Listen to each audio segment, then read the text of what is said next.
पुढची बातमी। सैफ अली खान यांना धमकी आल्याचा कधीही उल्लेख झालेला नाहीये असं गृहराज्यमंत्र्यांनी म्हटलेलं आहे। मागणी केल्यास सुरक्षा देण्याचा विचार करू असं सुद्धा गृहराज्यमंत्र्यांनी सांगितलेलं आहे। ताब्यात घेतलेल्या संशयिताचा कोणत्याही गँगसोबत संबंध नाही।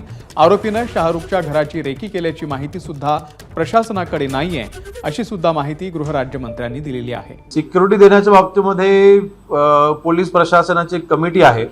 त्या कमिटीच्या समोर हा प्रस्ताव जातो किंवा जे काही ज्या व्यक्तींना थ्रेट्स आहेत ते त्या कमिटीसमोर डिस्कस होतं आणि थ्रेट किती सिव्हिअर आहे त्या अनुषंगाने त्या सिक्युरिटी दिल्या जातात। सैफ अली खानना थ्रेट असेल तर त्यांनी त्या बाबतीमधली कुठलीच माहिती पोलिसांपर्यंत त्यांनी कधी आजपर्यंत मागणी केली नव्हती। त्याला वेगळं वळण काल विरोधी पक्षाबद्दल काही नेत्यांनी द्यायचा प्रयत्न जरी केला असला तरी सुद्धा त्याच्यामध्ये कुठलंही तथ्य नव्हतं।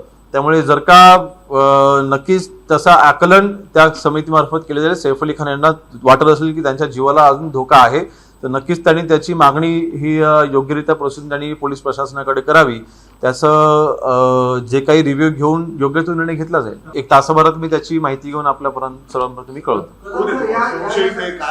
कुठल्याही गँगचा पार्ट नाही, कुठल्याही गँगने हा हल्ला केलेला नाही। एबीपी माझा, उघडा डोळे बघा नीट।